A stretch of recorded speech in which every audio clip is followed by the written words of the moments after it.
Muy buenas tardes, bienvenidos, gracias por hacernos el favor de acompañar este martes. Estamos transmitiendo este conversatorio totalmente en vivo. Agradecemos a nombre del Colegio de Jalisco y su presidente, el doctor Javier Hurtado González, el favor de su atención, así como de la propia Comisión Estatal de Derechos Humanos y del propio presidente de la misma, el doctor Alfonso Hernández Barrón. Gracias por hacernos el favor de sintonizar. Esperemos que esta conferencia, que forma parte, como usted lo sabe, del ciclo de conferencias sobre derechos humanos, programa 2020, sea totalmente de su agrado. Hoy con un tema muy oportuno, un tema con una alta sensibilidad que esperemos sea justamente de su interés. Los derechos humanos en tiempos del COVID, personas con discapacidad, personas adultas mayores y salud.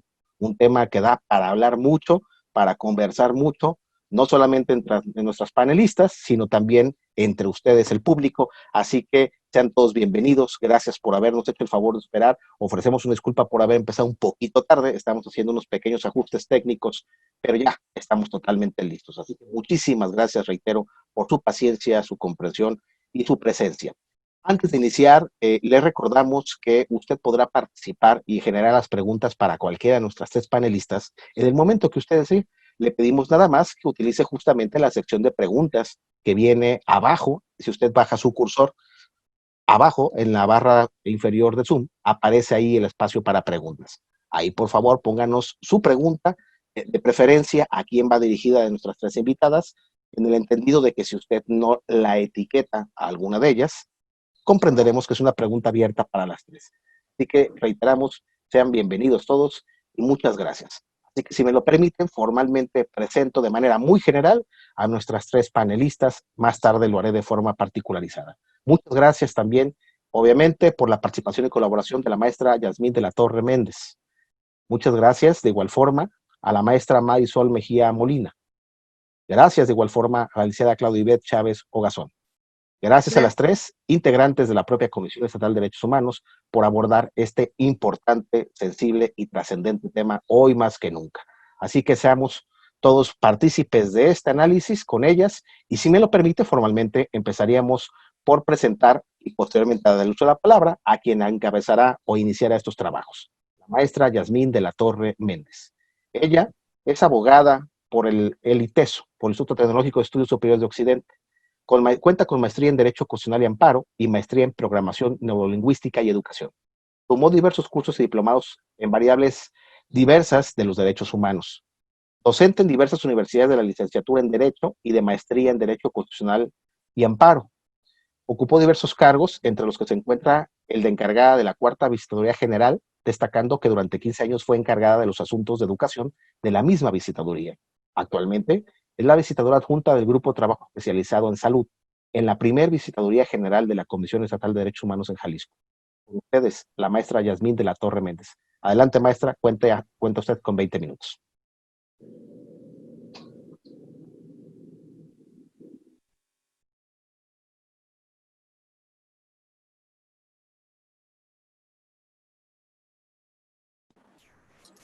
Muchísimas gracias, maestro Enrique. ¿Me escuchan? Bien. Sí, se le escucha bien. Muchísimas gracias por este espacio. Mi agradecimiento por parte del doctor Alfonso Hernández Barrón por permitirnos, pues, transmitir el tema tan importante de los derechos humanos que tenemos que conocer todos, ¿verdad? Tenemos que extender esta información para todas las personas.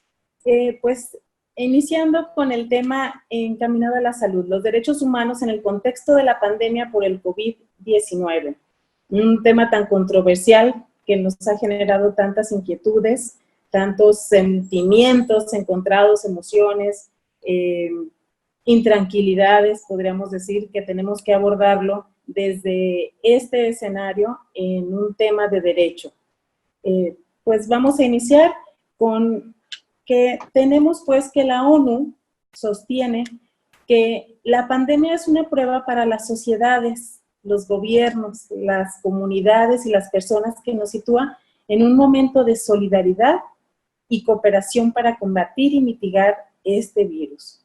Se dice pues que esta situación ha sacado lo mejor y lo peor de cada uno de nosotros, ¿verdad? Tenemos que mostrar solidaridad ante estas circunstancias, estas situaciones tan importantes que nunca nos había sucedido. Tenemos pues que desde el 2011 debido a la reforma constitucional en materia de derechos humanos, podemos continuar, maestro, tiene un rango constitucional los derechos humanos contenidos en los tratados internacionales de los que México forma parte. Podemos entender, pues, que parecía que se estaba preparando toda esta situación, la reforma constitucional, para lo que venía. No esperábamos que sucediera una situación de este tamaño, de esta talla, que ahorita nos está atacando este virus a nivel mundial. Pero pareciera que la Constitución sabía que iba a pasar todo esto porque nos otorga un panorama amplísimo de protección de derechos, que es tan necesario en este momento, porque existe como una delgada línea entre la protección del derecho a la salud y el poder incurrir en otro tipo de abusos cuando estamos atendiendo la pandemia, temas de salud en la pandemia, y se están dejando de atender otro tipo de derechos, de los mismos derechos de la protección a la salud, como por ejemplo podemos observar que se ha visto en los medios masivos de comunicación, los casos de los medicamentos de las personas que padecen cáncer, en la atención materno-infantil. Ha habido algunos problemas pues que se están dejando de atender porque ha ocupado la atención de las autoridades de salud el tema del COVID-19. Entonces, no podemos perder que se debe garantizar la protección del derecho a la salud en todos sus ámbitos.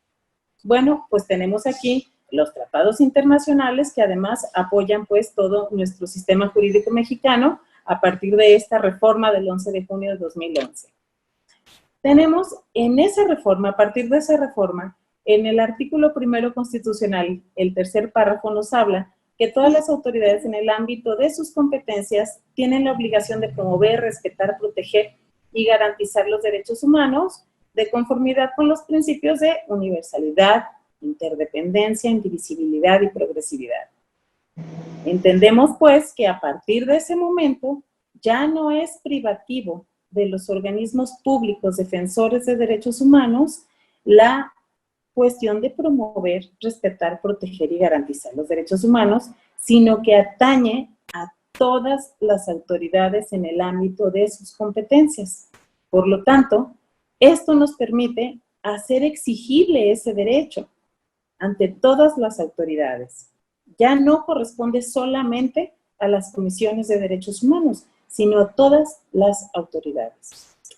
Permítanme aquí hacer una pausa para mostrarles un ejemplo de un asunto que tuvimos recientemente en un hospital materno-infantil. Llegó una señora en término de su embarazo y resulta que había tenido síntomas un día antes de temperatura y algunos problemas similares a los que suceden cuando una persona padece COVID. Resulta que el personal de salud se asustó, tenían problemas, dijeron aquí no es un hospital que reconvertido a COVID, por lo tanto no vamos a atenderla, cuando la señora requería la urgente atención médica. Finalmente hubo necesidad de hacer todo un trabajo de convencimiento para que el personal de salud decidiera atenderla, se dio el parto en buenos términos, sin embargo la condición de salud de la señora fue cada vez peor, al grado tal que perdió la vida. Hubo una enfermera que decidió atender a esta persona y dijo, a ver, a mí díganme qué tengo que hacer. Intervino, que bueno, merece todo el reconocimiento, pero situaciones como estas están sucediendo a la par de la problemática de la propia atención del virus. Entonces, son situaciones que se deben atender también. Estamos observando en materia de salud que hay problemas pues también de estrés en todos los sentidos, problemas económicos, la violencia, se ha observado que ha aumentado en las familias, las mamás no estaban acostumbradas a tener a los hijos 24 horas al día, entonces bueno, es una situación que ha generado estrés en muchos sentidos y que finalmente genera otro tipo de problemas que también se deben garantizar por parte del Estado y que se están haciendo. Hemos escuchado que se abrió una línea de atención psicológica, otra línea de atención de violencia para las mujeres, que tienes que decir hasta una clave o algo, o sea, se está atendiendo. ¿Por qué? Porque la autoridad tiene la obligación de garantizar los derechos humanos en los términos que se requieran, ¿sí? O sea, tenemos que tener como esa claridad. Es obligación de las autoridades garantizar en sus términos los derechos humanos, ¿no? Y ya está establecido en el artículo 1 constitucional, por lo tanto, se hace o se hace, ¿no? Bueno, entonces, avanzamos. Son facultades que la Constitución reconoce a los habitantes del país para que puedan vivir con dignidad. Se trata de salvaguardar la dignidad del ser humano. Al estar así reconocidos, los habitantes pueden exigir su respeto. Por eso es importante que conozcamos esta parte de la obligatoriedad de todas las autoridades en el ámbito de sus competencias. Tienen que vigilar por la protección de estos derechos humanos. Tenemos, pues, la facilidad de la amplitud, pues, el amplio reconocimiento de derechos humanos, el derecho internacional. Entonces, vamos a ver un poquito el marco jurídico para hacer frente a esta pandemia, porque sucede otra cosa.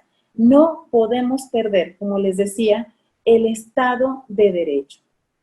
Continuamos en las normas internacionales sobre derechos humanos, prevén restricciones o limitaciones de los derechos para hacer frente a graves riesgos para la sociedad o en emergencias públicas que pongan en peligro la vida de una nación.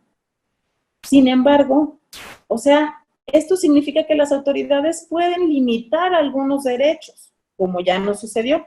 Quédate en casa, no salgas, ¿sí? ¿Por qué? Porque debemos evitar el contagio. Sin embargo, tiene que haber ciertas medidas. Estas restricciones, algunos derechos se pueden justificar. Estrictamente deben estar justificadas siempre y cuando tengan una base legal. La base legal, pues ya la tenemos. El 23 de marzo se declara que el COVID-19 es una pandemia a nivel mundial y en el estado y a nivel nacional, pues está afectando a todas las personas. Ok, tenemos la base legal. Entonces, se inician con las restricciones. Sin embargo, tienen que ser estrictamente necesarias estas restricciones, según evidencias científicas. Pues de que las hay, ¿no? Existen ya las evidencias científicas para iniciar estas restricciones. Y además, muy importante que no sean arbitrarias ni discriminatorias en su aplicación.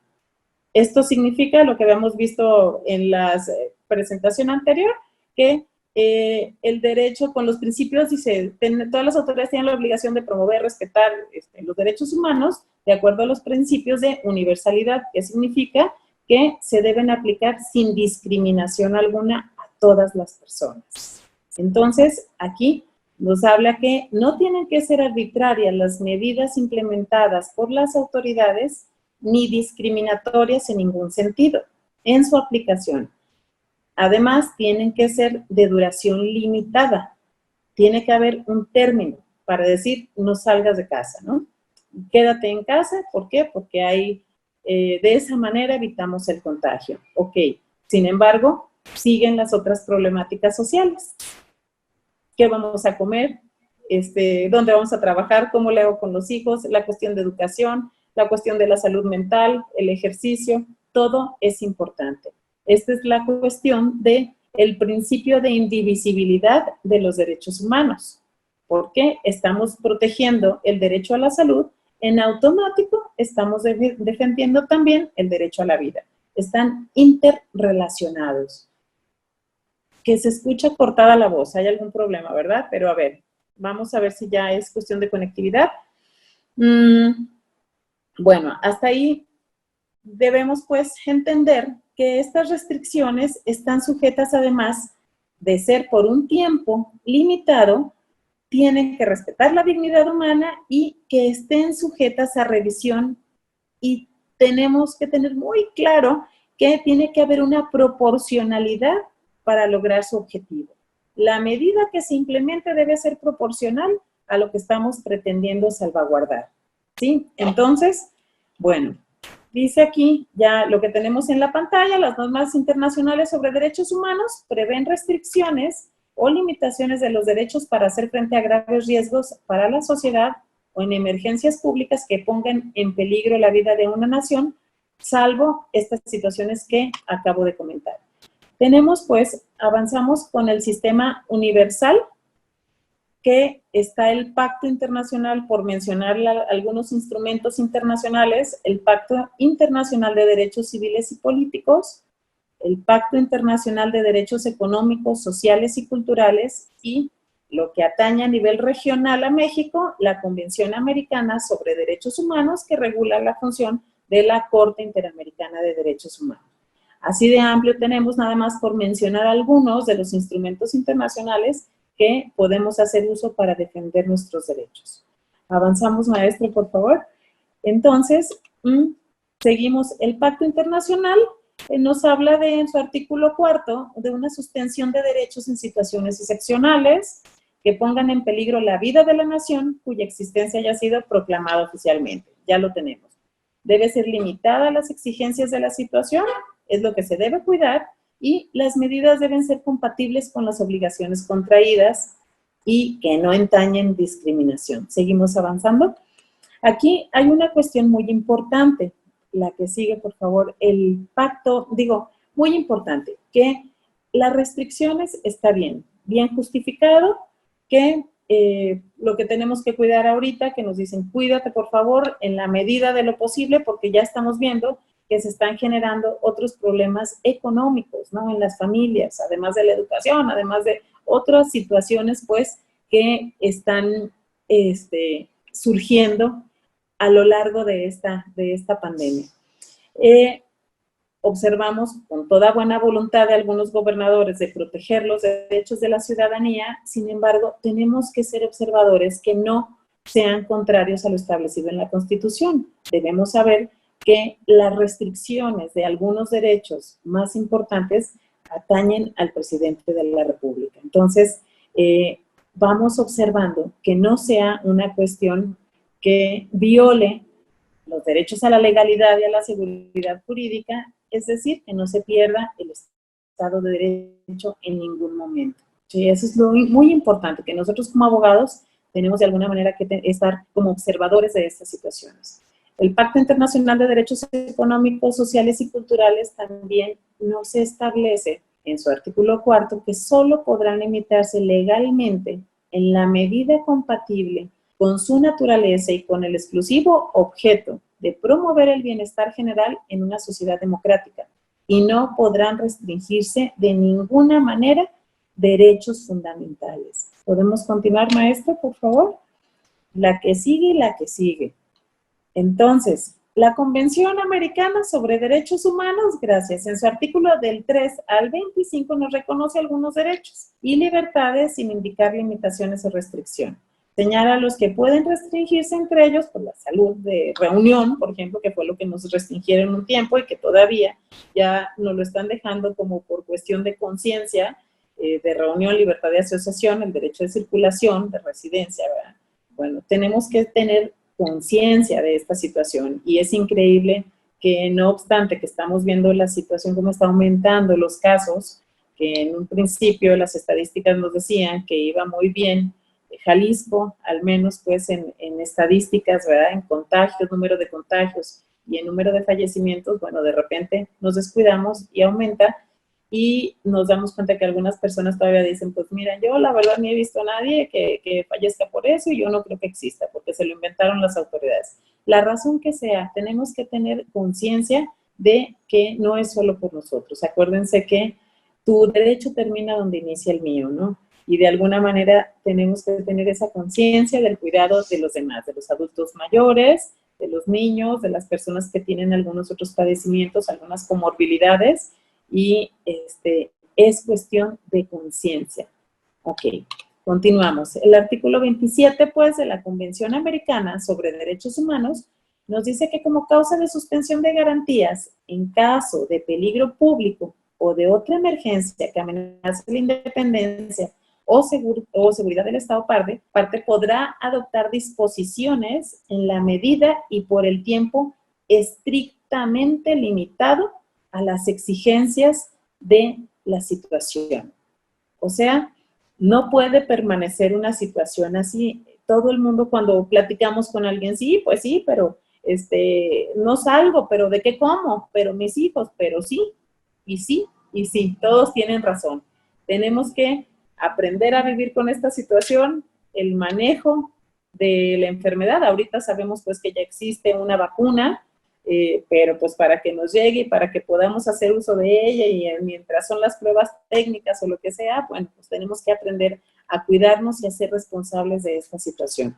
Digo, me imagino que quienes estamos aquí de alguna manera somos conscientes de la gravedad de la pandemia y por eso estamos aquí conociendo pues los aspectos legales, jurídicos de los términos de lo que estamos viviendo. Continuamos con el protocolo adicional a la Convención Americana sobre Derechos Humanos nos establece en su artículo 5 que solo podrán establecerse restricciones y limitaciones al goce y ejercicio de los derechos mediante leyes promulgadas con el objeto de preservar el bienestar general dentro de una sociedad. Ok, nos da autorización también, pero con estas condicionantes. Continuamos con algunas opiniones consultivas de la Corte Interamericana de Derechos Humanos, donde también nos dice que se debe asegurar que no fuesen malinterpretadas en el sentido de limitar más allá de lo estrictamente necesario. Como les digo, se presta, la línea es muy delgada para que se incurra en otro tipo de violaciones de derechos humanos. Con el pretexto, pues, o con la situación, o no pretexto, pues, por estar atendiendo la cuestión del COVID, que es lo más emergente ahorita, ¿no? Pero pues, existen otras comorbilidades, existen, pues, lo que les comentaba, la cuestión de las personas enfermas de cáncer, que no tienen medicamentos, que gracias a algunas organizaciones civiles, pues, están logrando atender a niños que padecen cáncer, y algunas situaciones. No se debe olvidar ni perder de ninguna manera, les repito, el Estado de Derecho, ni dejar de garantizar por parte de las autoridades la protección de otros derechos. Ahorita todo pues es cuestionable, ¿no? Y nos lleva mucho a la reflexión en la educación, por ejemplo.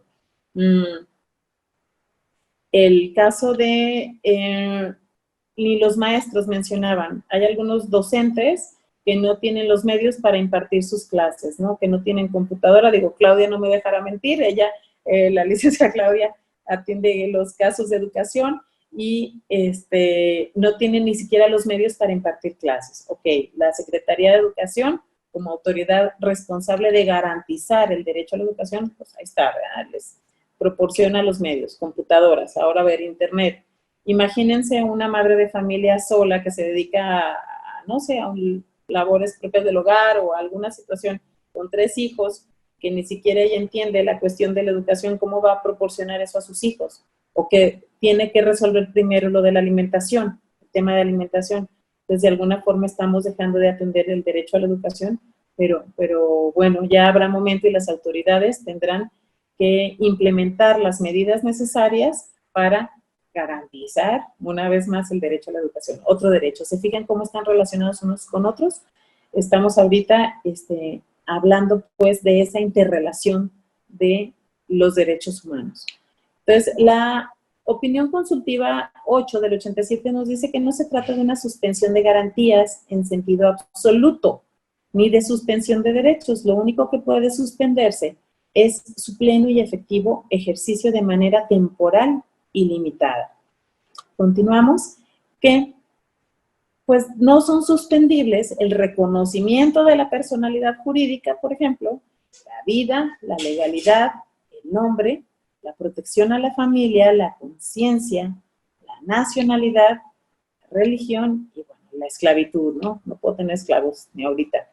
Ninguna de las disposiciones pueden interpretarse en el sentido que autorice a los estados a realizar actos tendientes a la supresión de cualquiera de los derechos proclamados.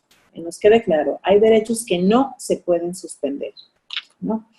Continuamos, pues, que la Constitución Política de los Estados Unidos Mexicanos nos señala en el artículo 89 las restricciones generales a 21 derechos. Incluso el artículo 1 nos establece cuyo ejercicio no podrá restringirse ni suspenderse salvo los casos y bajo las condiciones que esta Constitución establece. Entonces, debemos evitar que el gobernado ejercite de manera arbitraria sus derechos, afectando a terceros. Lo que les comentaba, mi derecho termina donde inicia el del otro, sin duda.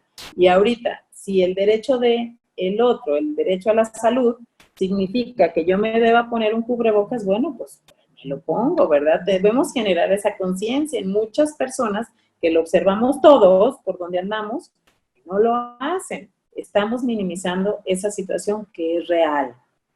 Es real y la tenemos que atender como es. Continuamos. El artículo 73 nos dice que el Congreso tiene la facultad para dictar leyes sobre salubridad general y por ello, para enfrentar esta contingencia sanitaria, se emitieron decretos, acuerdos, lineamientos, protocolos, entre otros, para combatir, prevenir la existencia y transmisión del virus, por lo que se restringieron algunos derechos como el trabajo, la reunión, el tránsito, de salud, porque hay algunas clínicas ya reconvertidas que dicen no atienden a nadie. Bueno, se tienen que implementar las medidas para que esas personas que no pueden ir a la clínica 110, por ejemplo, del Seguro Social, pues vayan a otro lugar a recibir la atención médica que requieren, ¿no?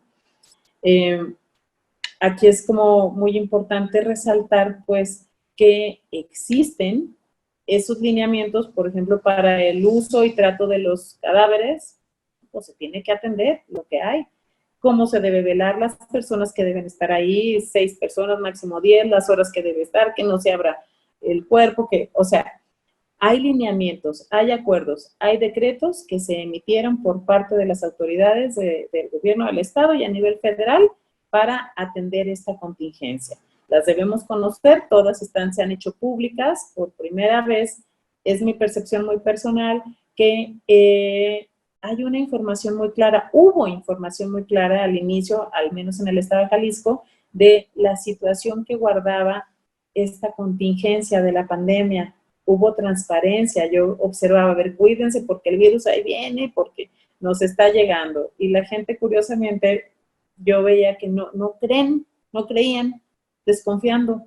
Pues bueno, era una situación real, se estaba informando, se sigue informando de manera transparente qué debemos hacer. Incluso la Comisión Estatal de Derechos Humanos creó un micrositio para que las personas pudieran informarse a través de ahí, en la página de la Comisión de Derechos Humanos, que pudieran informarse a dónde pueden acudir para recibir atención médica, a dónde pueden acudir para la vacuna, para las pruebas del COVID, toda la información que se requiera, cuáles hospitales están reconvertidos a COVID, los pueden encontrar en el micrositio que se creó en la Comisión Estatal de Derechos Humanos, que está además, para que sepan todos, abierta las 24 horas a través de una línea telefónica de WhatsApp, que son todo es apoyo, pues, para que la gente tenga certeza de qué debe hacer, de a dónde puede acudir.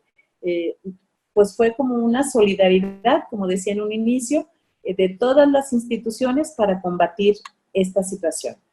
El artículo 29, continuamos, de la Constitución, faculta exclusivamente al presidente de la República para la suspensión de derechos. Lo que les mencionaba hace rato, cualquier otro que ponga en grave peligro a la sociedad. Ok, cuando pues es lo que nos está sucediendo ahorita, entonces debemos cuidar que las autoridades de los gobiernos de los estados pues respeten este precepto constitucional y no incurrir en alguna falta a la legalidad y seguridad jurídica, ¿no? Algunas consideraciones, las restricciones pues deben ser, continuamos, que deben ser debidamente fundadas y motivadas, además de proporcionales a la situación que se está presentando. Está pendiente expedir la ley, digo, hasta hace unos días, ¿verdad? No sé si ya expedí la ley reglamentaria ordenada por el artículo 4º transitorio del Decreto de Reforma Constitucional del 11 de junio de 2011, bajo el título Suspensión de Derechos Humanos y sus garantías. Y pues se debe hacer uso del máximo de recursos disponibles. En ocasiones nos damos cuenta y recibimos asuntos ahí en la Comisión de Derechos Humanos porque se queja la gente, a ver, la atendieron que porque en los pasillos, que no fue una atención adecuada. Bueno, si está saturado el hospital, si hay condiciones pues institucionales que escapan de la competencia del personal de salud, pues se le brindó a la persona la atención médica de alguna manera con sus limitantes. Entonces, bueno, se está haciendo uso del máximo de recursos disponibles de alguna forma, pero digo, habría que entender y conocer las limitaciones y las necesidades que también se viven en algunas ocasiones institucionales, ¿no? Y bueno, pues los principios, seguimos con los principios según la observación general 14 del Comité de Derechos Económicos, Sociales y Culturales, que nos habla del derecho del más alto nivel posible de salud, que debe ser que no exista discriminación, disponibilidad, que quiere decir que cualquier persona que vaya a algún hospital tiene que tener la posibilidad de ingresar y ser atendida, accesibilidad y aceptabilidad, ¿no? Sin discriminación de ninguna especie. Entonces, esa es parte de lo que se debe garantizar por parte de las autoridades de salud, haciendo uso de este derecho internacional que nos permite a partir de esta reforma del 11 de junio de 2011.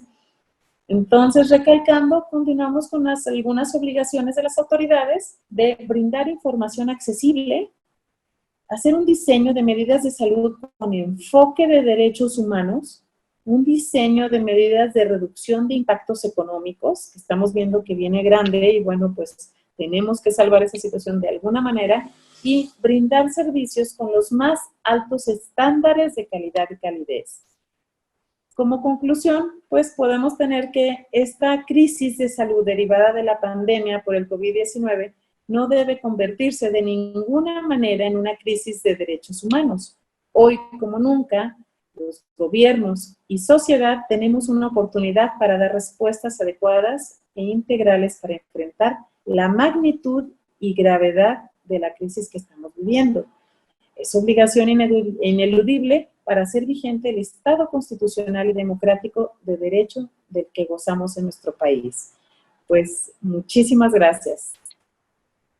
Bien.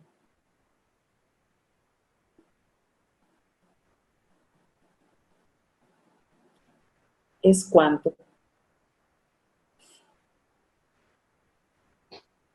Perdóneme, maestra, y a todo el auditorio, no vayan a creer que me quedé dormido, yo estaba controlando, entonces tenía que cerrar la sesión para poder obviamente darle el uso de la palabra a nuestra siguiente panelista. No van a decir que ahí no estaba poniendo atención. Así que muchísimas gracias, maestra Yasmín, por compartirnos su presentación tan estructurada y muy interesante en la misma. Muchísimas gracias. Empezamos ya a recibir algunas preguntas de todos ustedes. Gracias, les reiteramos que las pueden presentar, por favor, a través del botón de question, justamente las preguntas. Ahí pueden generar justamente sus preguntas. De preferencia les pediríamos que nos digan a quién van dirigidas de las tres participantes, en el entendido de que si no lo hacen, comprenderíamos que entonces las preguntas son abiertas para las tres y ya ellas quien deciden determinarlo. Y el chat es justamente para que también ustedes tengan su propio conversatorio. Nuestras panelistas pueden estar viendo también el chat y bueno, también ellas pueden interactuar junto con ustedes. Es otra forma de que el conversatorio sea más amplio y abierto y que no se convierta nada más una charla de café entre ellas tres y un servidor, ¿no? La lógica del conversatorio es que sea inclusivo, así que esperemos que todos lo aprovechen de esa manera. Bueno, si me lo permiten, ahora me tocaría hacer la presentación formal de la maestra Marisol Mejía Molina. Ella estudió la licenciatura en Derecho por el Instituto de Estudios Superiores de Occidente y cuenta con maestría en Derecho Constitucional y Amparo en UNEDEL. Es servidora pública de la propia Comisión Estatal de Derechos Humanos Jalisco a partir, o yo diría desde el 2008, perdónenme, a la fecha, donde se ha desempeñado como visitadora adjunta, investigando e integrando quejas en los temas de procuración de justicia, personas desaparecidas, educación y salud. Con ustedes cedo uso la palabra a la maestra María Isol Mejía Molina. Adelante, maestra.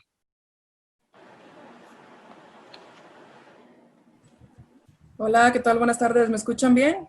Se le escucha bien. Muchas gracias. Pues primero que nada, dar las gracias por el espacio.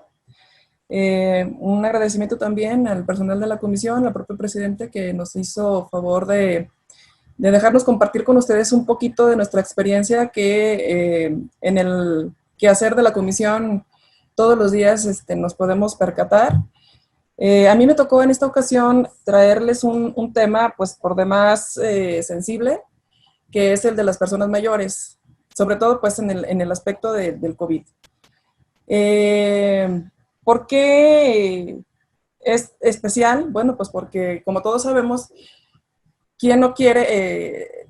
Nosotros todos como sociedad, a los que queremos cuidar ahorita más por la situación del COVID, por la enfermedad propia, en cómo se desarrolla, pues es a los ancianos, ¿no? A nuestros abuelos, a nuestros papás, porque son quienes corren más riesgo de de enfermar más gravemente y pues de perder la vida, o al menos de recobrarla con mucho más dificultad que una persona joven o un niño, como se ha estado desenvolviendo pues la pandemia. Pues como ya sabemos, el COVID pues es una enfermedad nueva, no sabemos bien todavía cómo se está desarrollando, apenas estamos actuando sobre la marcha y pues estamos viendo que pues el mayor índice de mortandad es en las personas mayores. Por eso la Organización Mundial de la Salud realizó algunas directrices en cuanto a los grupos más vulnerables en cuanto a la pandemia, para que los estados parte, entre ellos México, por supuesto, tomen cartas en el asunto y se atienda mejor el asunto de la salud, pero siempre con una perspectiva de los derechos humanos. Y bueno, pues vamos a empezar hablando de que al ser una persona ya de muchos años, pues el propio cuerpo se va deteriorando y eso hace, primero, pues que seas más vulnerable a enfermarte y segundo, si te enfermas, pues que seas mucho más difícil tu recuperación. Entonces, me dicen que se nota congelada la imagen. ¿Será que no me muevo yo mucho? ¿O sí está mal la señal? Yo sí la estamos viendo nosotros bien, maestra. Sí. Entonces será cosa de la propia conexión de las personas. Les decía, bueno, hay varios factores que están preocupando mucho a la sociedad, también a la Comisión como órgano defensor de derechos humanos en cuanto a las personas mayores, porque hay varios aspectos que hay que garantizarles a las personas mayores. Primero, pues la salud. Luego tenemos que, como ya dije hace ratito, se pueden enfermar más, aliviar menos, o sea, tienen mayor riesgo de morir por adquirir el COVID. Y eso hace que todos tengamos mucho miedo y haga que estén más aislados. O sea, si ya sea que la persona viva en su casa o que viva en asilo, que eso, ahorita voy a hablar de eso, que eso pues agrava más la situación. Pero si nosotros dejamos de visitarlos, dejamos de atenderlos y dejamos de casi de hablar con ellos, pues su estado emocional y psicológico va a deteriorarse más todavía por la propia soledad. Entonces, es una situación delicada. Luego tenemos también que si viven en un asilo, por ejemplo, en una casa de descanso, pues el riesgo de contraer la enfermedad es todavía más grande, porque primero, pues los cuidan personas ajenas que entran y salen del asilo. Y otra cosa que se está restringiendo el ingreso de las personas, pues de los familiares. Entonces, pues eso complica mucho la situación y por eso en la comisión, cuando se decretó lo de la pandemia y toda esta situación tan delicada, en la primera visitaduría hicimos algunas medidas cautelares para diversas autoridades, por lo que respecta a nuestra competencia de la primera visitaduría, pero eran encaminadas a personalizarlas hacia diferentes poblaciones, por ejemplo, a las personas con discapacidad, a las personas adultas mayores, en salud en general a toda la población y a los niños, niñas y adolescentes. Por lo que respecta a los adultos mayores, hicimos a dos autoridades, la primera al secretario de Salud y la siguiente al director del DIF. ¿Por qué? Porque él tiene a su cargo todo lo que tiene que ver con asilos. Para ello, nos pusimos a investigar qué era lo que teníamos así como más relevante en relación a derechos humanos con respecto al COVID, porque pues como sabemos esto es nuevo, y encontramos que la CEPAD, que es la Comisión Económica para América Latina y el Caribe, hizo unas recomendaciones que se llaman específicamente, ahorita les digo, emitió un comunicado que se llama Recomendaciones Generales para la Atención de Personas Mayores desde una Perspectiva de Derechos Humanos. Estas recomendaciones, esta publicación se basó en buenas prácticas que hacían diferentes países en América Latina y en otros, porque como ya sabemos, pues la pandemia empezó en China, luego se fue a Europa y de acá ya se brincó a América. Y pues nosotros ya nos tocó un poquito más de experiencia, más de conocimiento, de saber cómo, por dónde nos podía afectar más. Entonces, pues efectivamente se decretó que, pues sí, las personas mayores eran los más afectados. Y me llamó mucho la atención que las buenas prácticas para el adecuado tratamiento de las personas de este grupo vulnerable era la planificación y la prevención, sobre todo.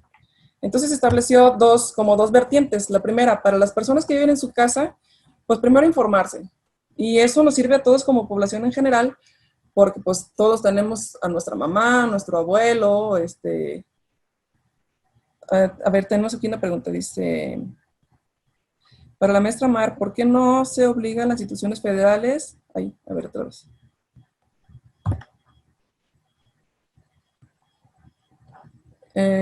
Buenas tardes, pregunta Sonia, ¿se le debería poner una sanción a quien atente contra la integridad y la salud física de una persona como los golpes que se le han dado al personal de salud? Pues, licenciada, ya creo que ya de eso, maestra, ya se hizo algo en la comisión, ¿no? Con relación a las personas que trabajan en el sector salud, para su protección. Creo que dentro de las medidas cautelares, estas que estoy mencionando, para el 18 de abril, que las que se dictaron, se solicitó protección para para el personal de salud. Y sí, bueno, si son particulares, pues la comisión no tiene competencia para entrar al estudio, pero pues se puede orientar a las personas para que acudan a hacer una denuncia. Y por supuesto, si me permite, les invitaría respetuosamente para que terminara usted, maestra sí, Marisol, con su tema, y mejor al final retomamos las preguntas, para pasar a darle su espacio a la licenciada Claudia. Es que como me preguntó, me dijo que podíamos hacer tipo conversatorio, entonces digo, bueno. Ok, bueno, para las personas que vienen en su casa, y tomen nota, todos los que tenemos, pues, papás, o los que tenemos fortuna todavía tener abuelos, y todo eso, para tomarlo en cuenta y prevenir alguna emergencia o algún momento que nadie quisiera pasar por eso, ¿no? El primero es un formato que lo pueden encontrar en internet, que se llama COVID. Este documento del que les estoy hablando, que se me hizo muy, muy interesante y muy ad hoc. Se llama, ahorita les dije el nombre y ya se me fue. Espérenme. Se llama, lo hizo la Comisión Económica para América y el Caribe, si gustan tomar nota, a quien le interese, se llama COVID 2019, Recomendaciones Generales para la Atención de Personas Mayores desde una Perspectiva de Derechos Humanos. Entonces aquí habla mucho de qué es el COVID, por qué a las personas mayores se les afecta más, relativamente a su aspecto físico y emocional. Como ya lo mencioné, pues bueno, el propio deterioro del tiempo y el aislamiento pueden provocar que el sistema inmune pues esté deteriorado y eso complique las cosas. Pero bueno, ahí habla de que hagamos un plan de emergencia, como determinar un área de la casa para, si alguien se enferma, que no salga de ahí. Muy generales y muy lógicas, la verdad son, pues, lavarse las manos, tomar distancia, no salir lo más que se pueda, pero sí mantener contacto con los personal, hacer un plan de quién te va a surtir tu comida, quién te va a surtir tu medicamento, si tienes aspectos de dificultad para la movilidad, pues hacer como una hojita de identificación tuya por si llegas a ir al hospital y ya ves que se ha dicho que ya una vez que entras, si te enfermas, ya no puedes tener contacto con tu familia, pues tener como una hojita de identificación propia que diga tu nombre, tu edad, con quién se pueden comunicar, si tienes alguna enfermedad subyacente que necesite tratamiento para que no se pueda interrumpir. Y y en general esas son para las que viven en su casa propia. Las cosas se complican cuando las personas mayores pues viven en un asilo, porque pues ahí dependen directamente del personal, ¿no? Y de la capacitación que tengan, de cuántas personas tengan en caso de que haya un brote, haya para poder seguir dando el servicio. Entonces ahí también se maneja otro plan que dice que se toma en cuenta para ese plan de asilos un protocolo para identificar rápidamente los síntomas en los enfermos, o sea, que se haga un protocolo para estarlos checando continuamente, que se haga una lista actualizada de las personas y amigos de la persona, o sea, de la red personal del residente, para informar con rapidez qué es lo que está sucediendo con la salud de ese paciente, que se abastezcan de suficiente medicamento y alimento en caso de que no se pueda tener contacto con el exterior por mucho tiempo, y que sepan, pues, básicamente a dónde acudir. También marca como una obligación de los estados parte que no se discrimine la atención de la salud de las personas mayores por cuestión de edad. ¿Se acuerdan que hubo un escándalo hace tiempo de que la Comisión de Salubridad General había emitido unas directrices para que a las personas mayores, en caso de que llegaran a necesitar ventiladores y eso en los hospitales, no se les proporcionaran porque básicamente se iban a morir y se iba a desperdiciar ese recurso limitado? Bueno, pues entonces, al principio sí hubo así como un bosquejo, un proyecto de ese documento que se llama Guía Bioética para Asignación de Recursos Limitados de Medicina Crítica en Situación de Emergencia, que no es otra cosa que los famosos ventiladores, y la decisión médica en el momento de que la pandemia llegue al punto en que tengas que escoger entre un paciente y otro y nada más tengas un ventilador, ¿a quién proporcionárselo? Entonces, esta directriz está a cargo del Comité de Bioética, no, perdón, del Consejo el Consejo, ahorita les digo el nombre, espérenme. Consejo de Salubridad General. Este consejo depende directamente del presidente de la República Mexicana y está conformado por diversos secretarios de Estado, de Salud, de Educación, de la directora del DIF y de diferentes médicos y especialistas en las ciencias médicas, que ellos emiten pues, normatividades que son obligatorias. Por eso era tan importante esta guía bioética, porque ahí se determinaría cuáles serían las reglas para que alguien pueda tener acceso a los ventiladores. Entonces, ya después de mucha investigación y de mucho trajín en la prensa y todo eso, por fin salió en abril también, el 30 de abril, la guía ya formal. En ella se establece pues que tiene que haber en cada hospital que tenga terapia intensiva o que tenga estos ventiladores, se tenga que hacer un equipo de triage o triaje, que son un grupo de médicos que determinan la posibilidad de vida de alguien, que se toman en cuenta diferentes factores, pues la edad, el sexo, unas evaluaciones médicas que pues son términos que ellos nada más entienden. Una se llama MACA, otra se llama PACHE y otra se llama SOFA, que son generales. O sea, tú vas al hospital en una emergencia y te aplican esas evaluaciones y te dicen, no, pues tiene una gravedad del 70%, tiene que pasar a terapia intensiva ya. Si bien esos indicadores no son para COVID, porque todavía no los desarrollan, sí marca la guía la obligatoriedad de que cada hospital se decida por uno solo. Y ya dependiendo de ahí, ya se van aumentando los demás ítems para determinar la gravedad o no. Pero lo interesante de aquí es que el Consejo retiró el criterio de discriminación con relación a la edad y lo determinó de esta manera. Se lo voy a leer así un poquito más lento está muy, muy legible y muy entendible. Dice, la evaluación de triaje, que es lo que les comentaba ahorita, solo se realizará a pacientes que han sido estabilizados.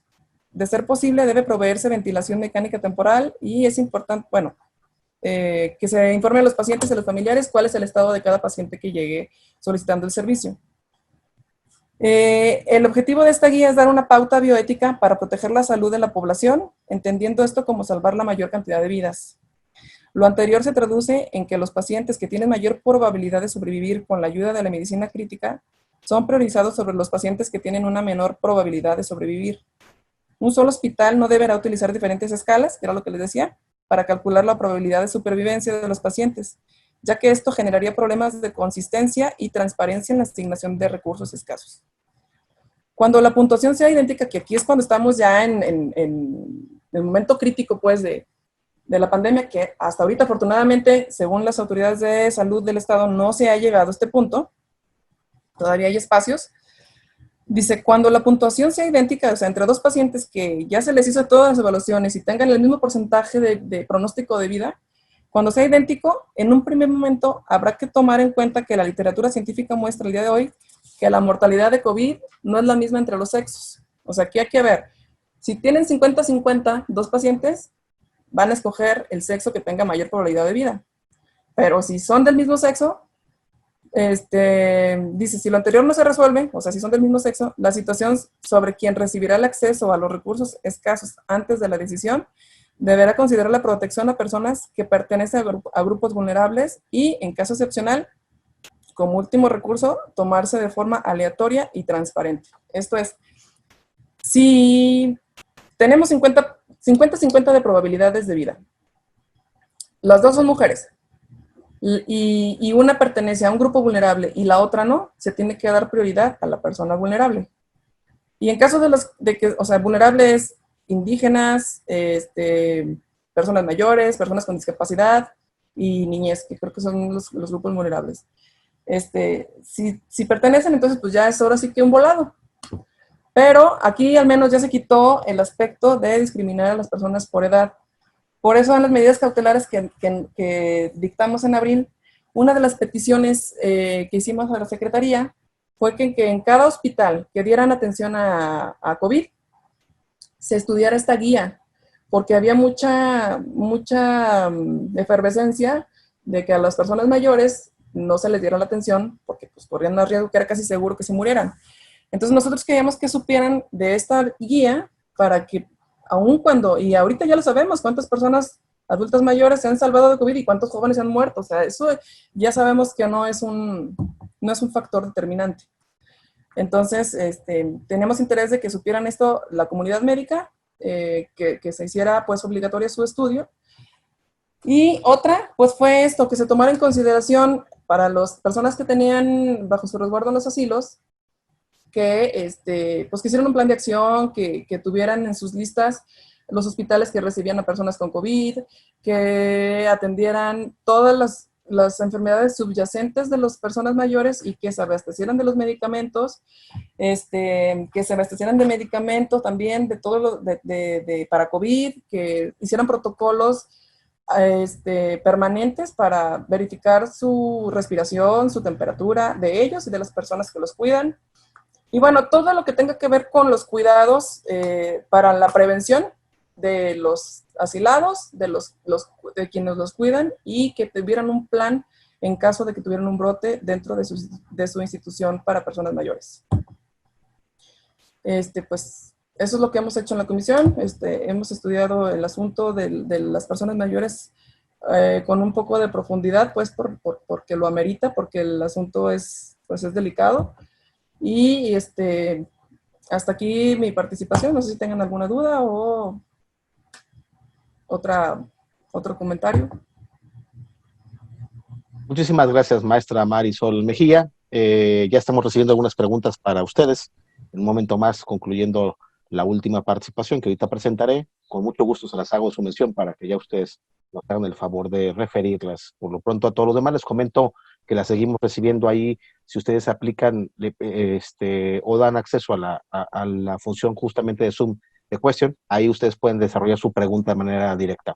También me permito decirles que esta actividad se está grabando y que días posteriores se estará publicando de manera íntegra, tal cual la están viendo en este momento en vivo, en el canal de YouTube del Colegio de Jalisco. Ahí pueden encontrar también las conferencias previas sobre otros temas que se han desarrollado en este ciclo de conferencias que conjuntamente organizamos la Comisión Estatal de Derechos Humanos y el Colegio de Jalisco. Dicho lo anterior, si me lo permiten, pasaría a presentar a nuestra tercera panelista. Ella es la licenciada Claudia Ivette Chávez Ogazón. Es licenciada en Derecho, egresada de la Universidad de Guadalajara. Cuenta con una trayectoria en el servicio público de 17 años, primero en la extinta Dirección de Seguridad Pública de Guadalajara, hoy Comisaría de la Policía de Guadalajara, en donde se especializó en áreas como prevención del delito y en el jurídico de la misma dependencia. Participó en el Foro Nacional sobre Prevención del Delito organizado por el Ayuntamiento de Guadalajara y asistió a cursos relacionados con la defensa de los derechos humanos en materia indígena, derechos humanos y seguridad pública, igualdad de género y promoción de la igualdad de género en el sistema de la ONU. Como parte del grupo especializado en los derechos de las personas con discapacidad, ya en su participación dentro de la propia comisión, participa en las reuniones del Observatorio Ciudadano del Mecanismo Estatal para promover, proteger y supervisar la aplicación de la Convención sobre los Derechos de las Personas con Discapacidad, en donde se realizan trabajos de análisis y observaciones al desempeño de los funcionarios públicos en materia de discapacidad. Asimismo, formó parte del equipo de trabajo que elaboró la Recomendación General 1/2018 sobre la accesibilidad, inclusión, igualdad y no discriminación de las personas con discapacidad en el estado de Jalisco. Actualmente se desempeña como visitadora adjunta de la Comisión Estatal de Derechos Humanos, llevando a cabo la defensa de las quejas relativas de las presuntas violaciones de derechos humanos a los grupos vulnerables, primordialmente las personas con discapacidad. Con ustedes, la licenciada Claudia Ivette Chávez Ogazón. Licenciada, muchas gracias y el micrófono es suyo.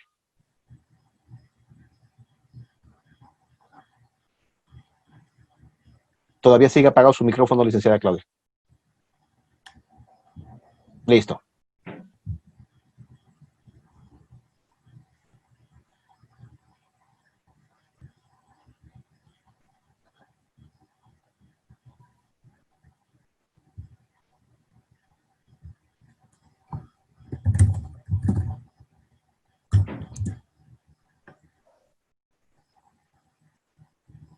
Parece que estamos teniendo un problema con el audio de la licenciada Claudia. Agradecemos el favor de su paciencia. Sigue apagado su micrófono, licenciada Claudia.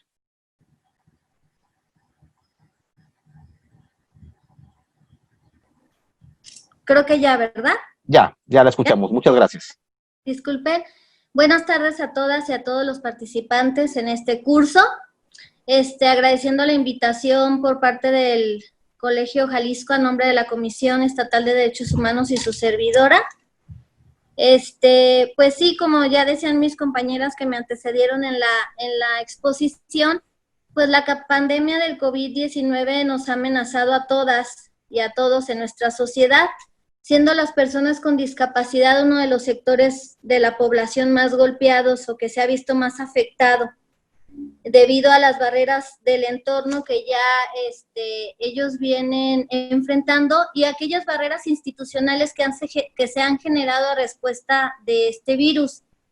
Estas barreras que enfrentan las personas con discapacidad se reflejan en el acceso que tienen ellos a los servicios, precisamente servicios sociales, atención médica, inclusión social, educación, a la información precisamente sobre la salud, por lo que se han tenido que buscar formas y alternativas para mitigar tales efectos y reducir el impacto de la pandemia en este sector de la población.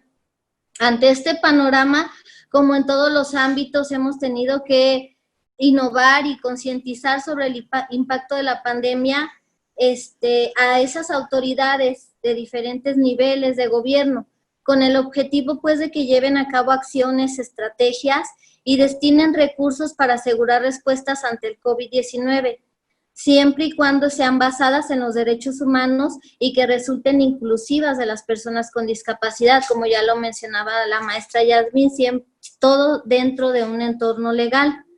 Por ello, esta Defensoría Pública, la Comisión Estatal de Derechos Humanos, en su función como mecanismo estatal para promover, proteger y supervisar la aplicación de la Convención sobre los Derechos de las Personas con Discapacidad, ha asumido diversos compromisos durante esta contingencia sanitaria, siendo uno de los primordiales el brindar información esencial a las personas con discapacidad para que sepan cómo protegerse y cómo acceder a diversos servicios durante la cuarentena o bien en el aislamiento voluntario.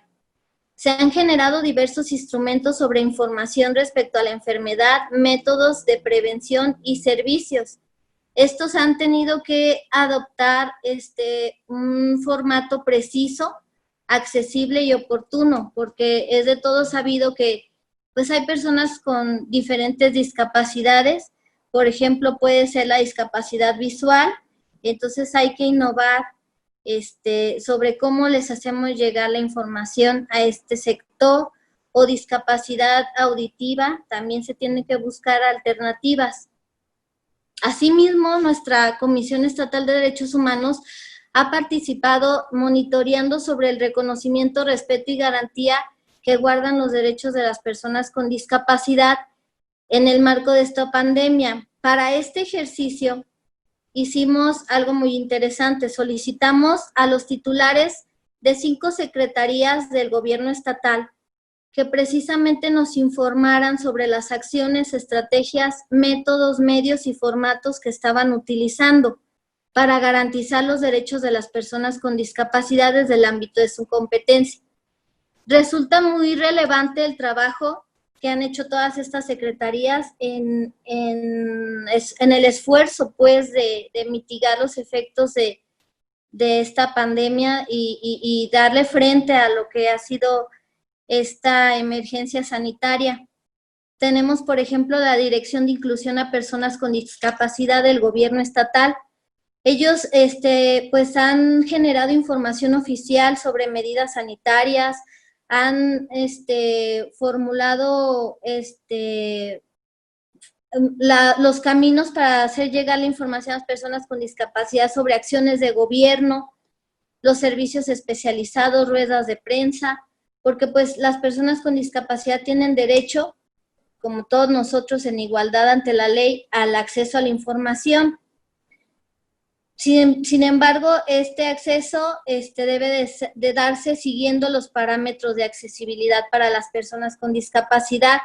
Así hay diversas herramientas, por ejemplo, clips de audio, videos en lengua de señas mexicana, o bien la comunicación escrita. También esta dirección nos informó que los servicios a la ciudadanía no se habían suspendido en ningún momento, que seguían a través de su correo oficial, de la línea telefónica, o bien el contacto personal con los colaboradores, siempre y cuando, pues, salvaguardando la sana distancia y otras medidas sanitarias. En el caso de la Secretaría de Educación, que ha sido un tema polémico, la educación inclusiva, las personas con discapacidad, cómo han visto mermado su derecho al acceso a la educación, pues la SEJ, la Secretaría de Educación Jalisco, nos informó que en este caso los centros de atención múltiple, o mejor conocidos como CAM, que son los que atienden a la comunidad o a la población con discapacidad de niñas, niños y adolescentes, cada uno de ellos determinó estrategias de implementación para la atención educativa a distancia.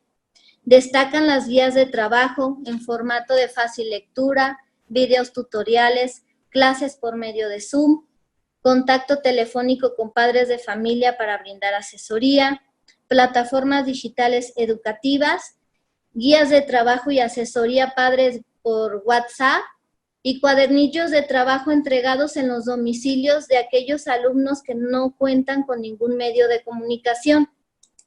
Asimismo, la Secretaría del Trabajo y Previsión Social, otro aspecto delicado, como es el acceso de las personas con discapacidad a una fuente laboral, pues con esta pandemia se ha visto afectado, y en ese interés de mermar los efectos negativos al respecto, en el caso de la Secretaría, pues ha tratado de garantizar la permanencia laboral de las personas con discapacidad a través del trabajo a distancia durante la etapa de contingencia, o bien el trabajo en jornadas escalonadas o horarios reducidos. También han estado en constante asesoría vía telefónica o por medios electrónicos para las personas con discapacidad que tienen alguna duda sobre las condiciones generales de su trabajo, que se le han visto afectadas. También pues ha habido la implementación de planes emergentes, es el caso de la protección al empleo y el ingreso de las personas, donde de alguna manera pues se ha estado garantizando ese trabajo desde casa, y sobre todo que el salario sea recibido por las personas de manera íntegra, sin ninguna reducción por parte del patrón. De los trabajos relevantes de la comisión, el más reciente es un informe especial que se emitió en el mes de julio, denominado El impacto de los derechos humanos por la contingencia de COVID-19 en Jalisco, al término de la Jornada Nacional de Sana Distancia y al inicio de la nueva normalidad a la que estamos migrando poco a poco. De este trabajo destacan algunos datos importantes, como es que las personas con discapacidad fueron afectadas en un 2% de los hechos consignados en la agenda pública, principalmente por la suspensión de acciones administrativas decidida para evitar la concentración de personas.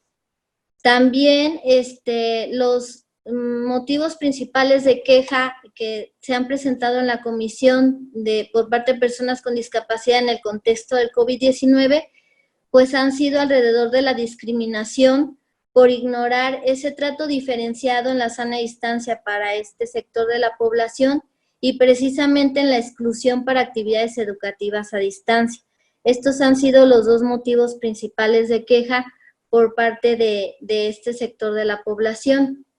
Dentro de este trabajo que les mencionaba, de este informe que emitió la comisión, se hicieron algunas proposiciones interesantes a lo que son las dependencias de gobierno. En el caso de la Secretaría General de Gobierno y la Secretaría del Sistema de Asistencia Social, se solicitó que se llevara a cabo protocolos específicos de prevención, atención y cuidado a efecto de proteger a las personas con discapacidad con mayor riesgo de contagio, que se estén institucionalizadas en albergues, hospitales psiquiátricos, centros de reinserción social, casas hogar, etc. Este punto es muy importante porque lo que nos ha faltado a la sociedad en general es precisamente una sensibilización sobre el tema de las personas con discapacidad.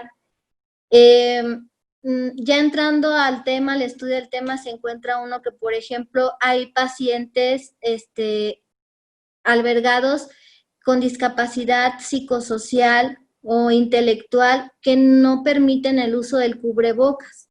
Entonces, de repente, necesitamos innovar para ver qué otras medidas sanitarias podemos adoptar precisamente para proteger a ese sector o a esas personas con discapacidad.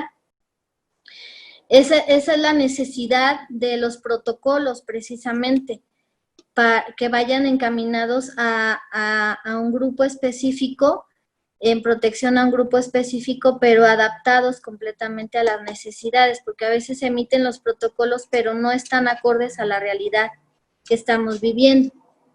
A la Secretaría de Trabajo y Previsión Social se le solicitó y reiteró que adoptara medidas necesarias para que trabajadoras y trabajadores con discapacidad continúen precisamente desarrollando sus trabajos desde casa y se implementen protocolos de emergencia sanitaria plenamente inclusivos que garanticen el derecho a la salud de las personas con discapacidad. A la Secretaría de Salud se le solicitó que toda la información relacionada con la pandemia y las formas de prevención del contagio se distribuyera en formatos de fácil lectura, impresos y digitales, así como en audio e imagen subtitulados.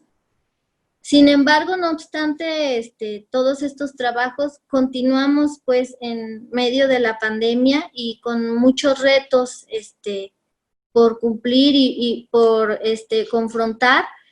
Y entre ellos tenemos nosotros ahorita detectados dentro de la comisión esa falta de alternativas para cumplir rehabilitaciones en el domicilio. A veces las plantillas laborales en el sector salud no son suficientes para cubrir estas necesidades. Hay personas que están en el aislamiento, que nada más tienen contacto con sus cuidadores y que se requiere y se necesita que personal de salud se traslade a los domicilios para que esas personas no se arriesguen a un contagio en el traslado o en la estancia dentro de una dependencia de salud. También nos hemos encontrado con el problema de cierre de espacios, las complejidades para el desarrollo profesional a distancia y simplemente el ejercicio del derecho a vivir en comunidad, a su trabajo, al ingreso que muchas personas con discapacidad han visto mermado, al sustento, a la educación y protección de la violencia, al igual que la garantía del derecho a la información incluyente de carácter preventivo y epidemiológico, porque a pesar de los esfuerzos de las autoridades, pues siempre se nos va a ir algo, ¿no?, entre las manos, y quisiéramos tener micrositios incluyentes, páginas web incluyentes, todo el material en lenguaje braille, intérpretes de lengua de señas mexicana, abasteciendo la necesidad de la población de discapacidad, que aquí en Jalisco, de acuerdo a los últimos datos que se tienen por parte de la Encuesta Nacional de la Dinámica Demográfica,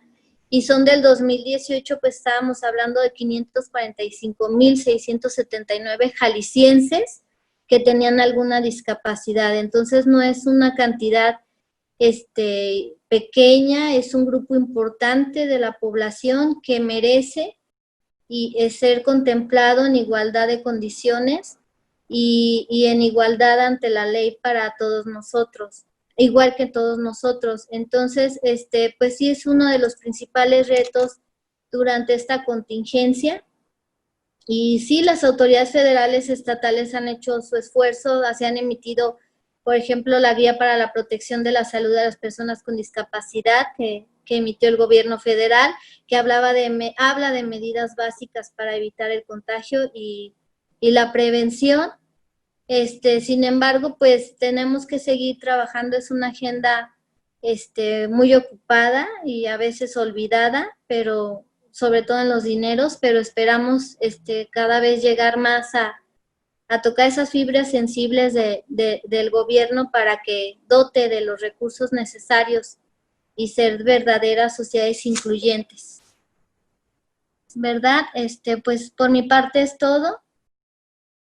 Agradezco la participación y el derecho a levantar la voz, pues, a favor de las personas con discapacidad.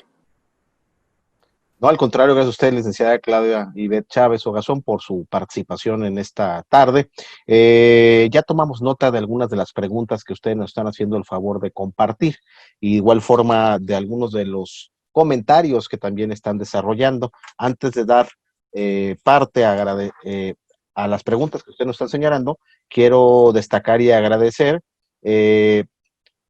la presencia también, y agradecemos mucho que se esté conectando María Guadalupe Pisil desde Puebla, Ricardo Chávez desde Toluca, Roberto García desde Tampico, Juan Enrique Bonilla, asumimos de Veracruz, por su comentario, así como también agradecerle a Sandra Ríos por el curso que está recomendando a todas las personas que están participando a través del chat, que justamente es para eso, para que ustedes tengan la oportunidad de explayar también sus puntos de vista, y como ustedes pueden ver, la maestra Marisol ya está respondiéndoles algunos, opinando que es parte de esta lógica que pueden manejar. Pero bueno, también tenemos preguntas, así que tenemos que desarrollarlas, si me lo permiten. Empezaría con las mismas, por favor. Y bueno, en primer término, hay una pregunta que viene etiquetada como anónima. Bueno, está agradeciendo a todos. No tiene nada que agradecer, con muchísimo gusto a usted por su participación, de igual manera, ¿no? José Ulises Reina Acosta quiere saber si una cabeza de un plantel educativo tiene el derecho de obligar a hacer guardias a sus empleados. Es del CECITEG, les pregunta, si entrando, quiere saber José Ulises Reina si tiene el derecho el titular de un plantel educativo de obligar a hacer guardias a los empleados del CECITEG, perdónenme. No sé si alguno de ustedes tres gusta hacer uso de la palabra. Perdón, y luego añade, siendo que los demás planteles no están laborando. Pues no sé si alguna de ustedes tres gusta hacer uso de la palabra. Adelante, la que guste, abra su micrófono, por favor. Bueno, es que realmente se tiene que ir adecuando poco a poco, como la nueva normalidad, como lo mencionan, pues en todos los ámbitos. En algunos estados se habla que ya en agosto se inician las clases, se tiene que ir reincorporando pues todo el personal. Por ejemplo, nosotros en la labor de defensa de derechos humanos, pues no hemos parado. Como les comentaba en el espacio del micrositio, pueden observar las visitas que hemos realizado. No sé si supieron de un brote que hubo en el reclusorio. En un reclusorio, pues estuvimos ahí presentes para observar y verificar, dictar medidas para ver lo que estaban implementando para evitar pues, los contagios. Digo, hay actividades que requieren de irse reincorporando poco a poco. De alguna manera, podría no considerarse como violatorio de derechos humanos el hecho que sus autoridades le soliciten que se reintegre al trabajo poco a poco. Incluso se están haciendo en muchas instituciones, en algunas, en el ámbito particular, pues también con pues lo que se está implementando también, horarios diferentes de ingresos, para evitar pues también multitudes, pero propiamente ese hecho, el que lo hagan acudir, no se considera, según mi parecer, como violatorio de derechos humanos. No sé qué opina Claudia, que está ahorita más fresca con el tema pues, el tema de educación, ¿verdad? El área de educación. Adelante, licenciada. Sí, voy.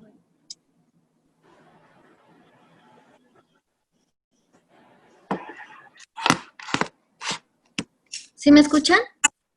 Sí, Sí. se escucha bien. Gracias, perdón, es que estaba contestando una pregunta.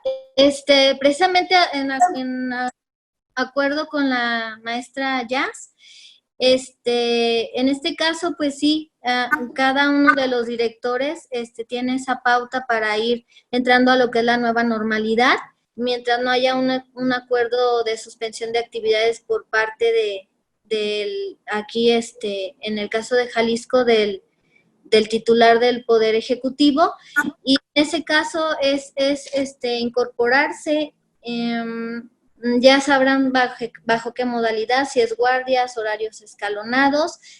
Sin embargo, en caso de tratarse de un grupo de los denominados vulnerables para lo que es la pandemia, pues sí estaríamos hablando de otra cuestión, y ahí sí podría no presentar su inconformidad y previo análisis de la queja, pues hacer nosotros la propuesta correspondiente, pero digo, siempre y cuando se encuentre dentro de esos grupos de población que se han denominado vulnerables ante esta pandemia. Muchas gracias, licenciada Claudia. Y si me lo permite, no apague su micrófono, por favor, porque la siguiente pregunta va dirigida para usted. Claro que sí. Gracias. Le preguntan qué tipo de apoyos prestan a las personas con discapacidad y cómo pueden hacer una denuncia. Mire, dentro de la Comisión Estatal de Derechos Humanos, es Raquel, le iba a contestar yo, pues nosotros podemos hacer canalizaciones, gestiones para dependencias de gobierno que prestan apoyo a través de programas de asistencia social. Sería ver el caso en particular. Y sí, ahí ahorita pues la Comisión Estatal de Derechos Humanos no está recibiendo de manera presencial las quejas, pero nos estamos echando mano de los medios electrónicos, y yo le invitaría a Raquel que ingresara a lo que es la página web de la Comisión Estatal de Derechos Humanos, y ahí hay un menú muy claro y preciso para precisamente interponer la queja correspondiente y nosotros abocarnos al estudio y ver qué tipo de apoyos son los que podemos brindarles. Muchas gracias. Matilde Bretado, bueno, manda a dar gracias a la maestra, así que pues gracias a las tres panelistas por hacernos el favor, obviamente, de sus comentarios. Brenda Rojas dice, en cuestión de educación para personas con discapacidad, ¿cuáles son las recomendaciones? En cuestión de educación, bueno, nosotros lo que estamos buscando por medio de la Secretaría de Educación Jalisco es precisamente esa innovación en estrategias para continuar con la educación a distancia, pero es educación inclusiva. Aquí ellos, la población de niñas, niños y adolescentes con discapacidad acuden a lo que son centros de atención múltiple o centros especializados que funcionan como planteles escolares. Dentro de estos planteles escolares, pues tienen actividades dependiendo de la discapacidad que presenta el niño, la niña o el adolescente. ante esta pandemia pues no se ha podido llevar a cabo lo que es la educación presencial, la modalidad presencial, pero estamos solicitando precisamente a la Secretaría de Educación innovación en estrategias. Hasta ahorita pues tenemos conocimiento de que se han habilitado plataformas educativas digitales, la entrega de algunas guías prácticas para los padres de familia, para los cuidadores, a efecto de que lleven precisamente este desarrollo en casa y no se vea mermado pues el acceso a la educación integral para los niños, niñas y adolescentes con discapacidad. Muchas gracias, licenciada Claudia. Obviamente, si cualquiera de las tres quiere hacer uso de la palabra, por favor, me levanta la mano y adelante, el micrófono suyo. La siguiente pregunta es para la maestra Marisol.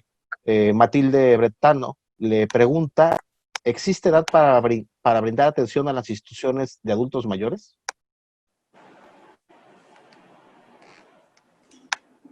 ¿Qué tal? No encontraba el botoncito para reiniciar el audio. La edad establecida es 60 años. A partir de 60 años ya se considera persona mayor en el país. O sea, legalmente a los 60 años ya se está hablando de una persona mayor, pues. Muchas gracias. La siguiente pregunta es abierta. Rosa Janet Ramírez plantea una situación, incluso que está atravesando, y se las expone. Dice, soy trabajador de la salud y muchos compañeros infectados por COVID-19 están regresando a trabajar al cumplirse los 14 días de incapacidad y se está negando el derecho a una segunda prueba del COVID-19. De hecho, quien nos apoya a realizarnos las pruebas es el módulo de atención ubicado en instalaciones de la Escuela de Enfermería en la UDG, porque nuestra clínica que nos corresponde nos tratan como leprosos. ¿Qué podemos hacer? Eso es parte de la problemática que se está generando. Si observamos, están haciendo campañas publicitarias las autoridades de salud para evitar que se esté discriminando a las personas que padecen COVID-19, porque está siendo una situación muy generalizada que se les está tratando de manera discriminatoria en todas partes. Pues vimos al inicio de esta pandemia cuando en algunos pueblos hasta unas familias los apedrearon porque tenían COVID y salieron a la tienda y bueno, son situaciones que se deben atender. En cuanto al reingreso a sus labores, obligadamente se tiene que hacer una prueba donde ya se establezca que no padece la enfermedad. Y bueno, si no es así, pues también es materia pues de una inconformidad y de revisión por parte de las instituciones como la Comisión de Derechos Humanos, ¿no? O algún órgano interno de control de cada dependencia. Maestra Yasmín, en razón de lo que usted comenta, perdóneme, maestra Marisol, antes de darle uso a la palabra, en lo que comenta usted, maestra Yasmín, insistiendo de mi parte, entonces sí procedería que estas personas que nos comenta quien expuso su caso, puedan presentarse de forma colectiva ante la comisión para requerir el amparo del propio órgano garante en materia de derechos humanos y que les realicen la segunda prueba? Pues yo creo que sí podrían acudir, es materia de una queja, pero sobre todo para que ellos tengan certeza de que no padecen la enfermedad, ¿no? Y que no van a contagiar al resto de las personas con las que están trabajando y están tratando. O sea, eso es importante como una medida de protección para el resto de las personas. Sí. Gracias, maestra Yasmín. Adelante, maestra Marisol. Con relación a eso, es que también, como estamos hablando de un virus, está también la teoría de que si tú ya adquiriste la enfermedad y te aliviaste, pues ya eres inmune. Entonces, a lo mejor la autoridad, hay que ver cuáles son sus... Claro que es materia de queja. Ellos tienen todo el derecho primero, de no sufrir discriminación alguna, y segundo, de que sí se le haga esa prueba. Pero tenemos que ver la respuesta de la autoridad. Quizás a lo mejor por eso están dando esa falta de la prueba, pero sí, claro que es motivo de queja.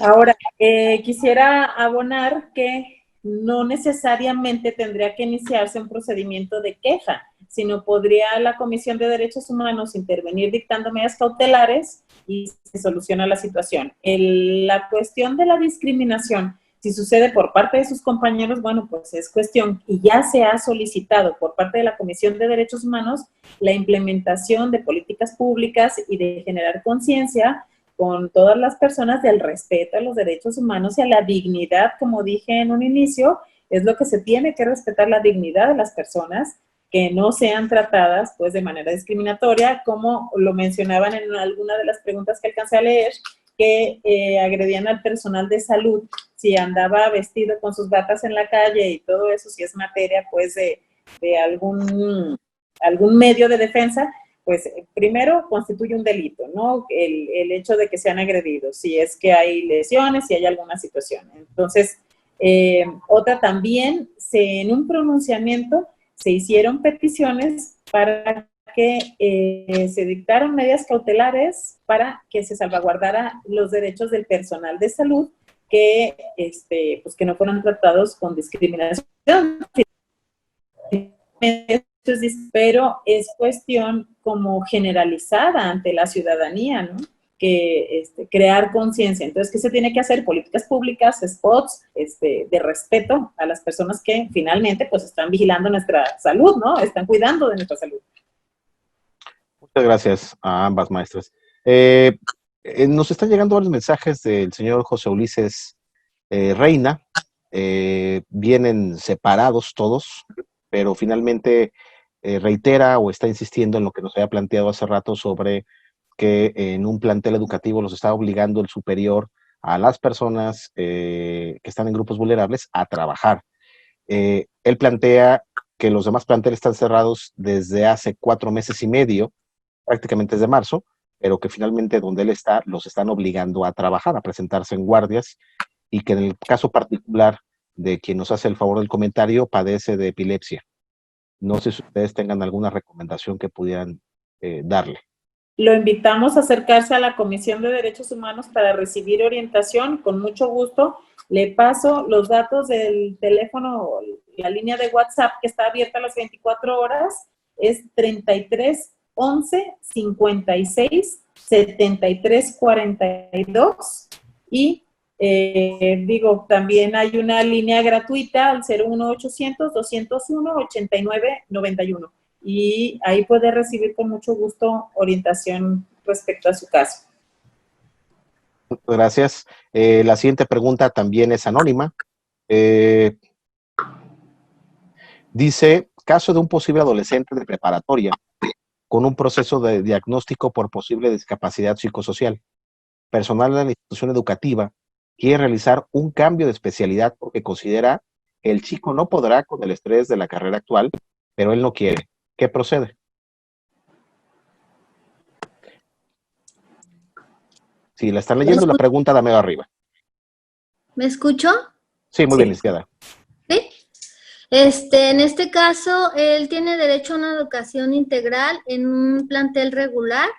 La escuela es la que debe hacer las adecuaciones curriculares. En caso de que se le negase el lugar, pues seríamos competentes nosotros como Comisión de Derechos Humanos para conocer del caso. Muchas gracias. Sí debe permanecer ahí. De nada. Muchísimas gracias. Perdón, la interrumpí. Leticia Esquivel dice, saludos desde Toluca. Derivado del problema entre internas y custodias al interior del penal de Santeguito, Almoloya de Juárez, se están violando los derechos humanos de las custodias, despidiéndolas de manera injustificada, presionándolas para que firmen su renuncia o les va a iniciar un proceso penal. Algunas custodias han acudido a la Comisión Nacional de Derechos Humanos en Toluca sin tener respuesta. ¿Qué se puede hacer al respecto?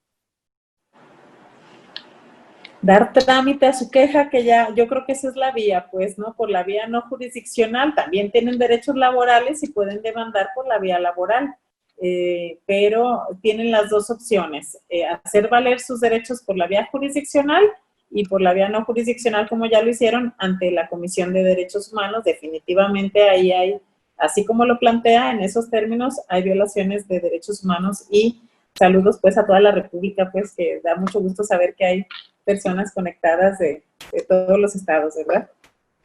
Así es, refrendamos esa gratitud para todos y cada uno de ellos, también a los de, obviamente, de Jalisco, que nos hacen el favor de estar aquí al pendiente, claro está. Claudia Mejía Chávez plantea, buenas tardes, ¿a qué autoridad recurres cuando el órgano de control interno de una institución, a sabiendas que en determinadas oficinas ya se dio un brote de COVID-19, aún así continúan laborando de manera normal? Pues quizá podría ser pertinente que Secretaría de Salud acudiera a emitir algún dictamen de algún brote y suspender labores, o directamente a la Comisión del Estado, Comisión de Derechos Humanos del Estado a la que pertenezca, pues, la institución. Muchas gracias, maestra. Brenda Rojas les pregunta, ¿cuál es la diferencia entre medida cautelar y queja? Medida cautelar. Una medida cautelar es una de las herramientas con que cuentan las comisiones de derechos humanos, porque veo que tenemos aquí compañeros pues de comisiones de derechos humanos de otros estados. Es una de las herramientas con las que se cuenta para cuando haya alguna situación que viola derechos humanos, se suspenda de manera inmediata o se restituya pues el derecho que está siendo violado para evitar que sucedan violaciones graves de derechos humanos de manera irreparable. Entonces, se puede dictar. Y queja es la que se inicia y se tramita siguiendo todas sus etapas procesales, se investiga, se da el derecho de audiencia y defensa a las autoridades y involucradas en la queja hasta emitir la resolución que corresponda, ¿no? Es el trámite, pues, como legal. Y aunado a lo que dijo la maestra Jazz, la medida cautelar se dicta de inicios cuando hay una presunción, no necesariamente se tiene que demostrar, sino una presunción. Ya con solo hecho de tener conocimiento ya podemos intervenir de esa manera. Muchísimas gracias a ambas. Matilde Bretano plantea un escenario y finalmente concluye con una pregunta. Dice, ¿es discriminación si en una institución no tienen acceso a hospitalizarse, si son mayores de edad por cuestiones de infraestructura, de capacitación del personal y por las comodidades o discapacidades de los adultos mayores? Otra vez no entendí. Sí, pregunta si es discriminación que una institución no le den acceso a hospitalizarse a los adultos mayores por cuestiones de infraestructura o capacitación del personal o por cuestiones en su momento de las mismas discapacidades de los adultos mayores. Sí, el derecho a la salud es inalienable y restricto a todas las personas. Claro que es discriminación si se les está negando. Y sobre todo, abonando a lo que informa la maestra Marisol, que por ser adulto mayor que no se le permita, pues por supuesto que se da la discriminación. Incluso, pues, en el estado de Jalisco es hasta materia de un delito, ¿no? Gracias. Jesús Buendía comenta, es importante la temática abordada, ya que en este momento el desorden en cuestión de información, como la aplicación de los servicios, ponen a toda la población en una situación de vulnerabilidad, ya que con la justificación de que se está sobrepasada la capacidad humana administrativa, se llega a caer en excesos administrativos. Mi pregunta es, ¿en esta pandemia debe haber justificación para que se discrimine a un paciente o a su familia por personal del hospital para impedir el acceso a la atención por ser COVID-19, señalando que sobrepasas sus capacidades? Y les mandan felicitaciones. Muchas gracias. Aquí el punto es que las autoridades de salud deben garantizar la atención médica, como lo dije en un inicio en mi presentación, que no se deben violentar otros derechos sobre pretexto de que están atendiendo el tema de COVID-19. Si no lo atienden en alguna clínica porque sea reconvertida de COVID-19, deben garantizarle que lo van a atender en algún otro centro de salud o en algún otro hospital. Eso sin duda. Y si no, por supuesto que se está incurriendo en una violación de sus derechos humanos, el derecho a la protección a la salud, sin duda. Muchas gracias. Francisco dice, en cuanto al tema de las recomendaciones que hace la Comisión Estatal de Derechos Humanos Jalisco, en el caso de Jalisco, a fin de cuentas es una recomendación. ¿Qué porcentaje hay que no se le da cumplimiento a sus medidas cautelares que ustedes como comisión hacen? El porcentaje exacto yo no lo tengo, no sé si mis compañeras tengan la información como para saber un porcentaje, pero sí, lo que sí podemos decir es que sin duda se da un puntual seguimiento al cumplimiento de las medidas y de las recomendaciones que se emiten. Hay un área especializada en el área de seguimiento de recomendaciones que se pretende pues que se cumpla con cada uno de los puntos que se están solicitando. Y en las medidas cautelares definitivamente se deben cumplir sí o sí, porque se trata, si la comisión dicta una medida cautelar, significa que hay una latente pues o posible violación de derechos humanos que debe suspenderse, ¿no? Adelante, Y maestra. gracias. Como lo plantea la maestra Jess, bueno, no tenemos la cifra exacta porque nuestro ámbito de trabajo no es el del seguimiento a las solicitudes que hacemos, pero sí, cuando son medidas cautelares dentro del trámite de una queja, la mayoría de las veces se acepta, ¿eh? O sea, la mayoría de las Sí. veces se acepta y se cumple. Uh-huh. La verdad es que, al menos en Jalisco, la autoridad en materia de salud es bastante responsable. Si me permiten, aprovecho la pregunta del señor Francisco para hacer el comercial. El día de mañana tenemos otro conversatorio que organiza el Colegio de Jalisco, que creo que les va a resultar también muy interesante. Seguramente a todos ustedes cuando se registraron en este, vieron el cartel del otro. Es Seguridad, Derechos Humanos y Ciudadanía. Y en ese estará el presidente de la Comisión Estatal de Derechos Humanos mañana a las 18 horas. Así que si quieren, mañana se presentan y con mucho gusto, si hay oportunidad, le hacemos el planteamiento directamente al presidente de la Comisión. Entonces, ahí está la invitación para todos los que ustedes gusten, ahora ver el tema de los derechos humanos, pero desde la perspectiva de la seguridad pública y la ciudadanía. Pero bueno, continuamos. Linda Bernal dice, soy enfermera en un hospital privado. Los directivos nos dieron a firmar una especie de documento en el cual se indican las medidas de sana distancia y de contención emitidas por la Secretaría de Salud. Sin embargo, agregan una nota que hace mención de la recesión de contrato inmediato, que encuentran evidencia de que yo acudí, por ejemplo, a una reunión o espacio público, esto violando todos mis derechos.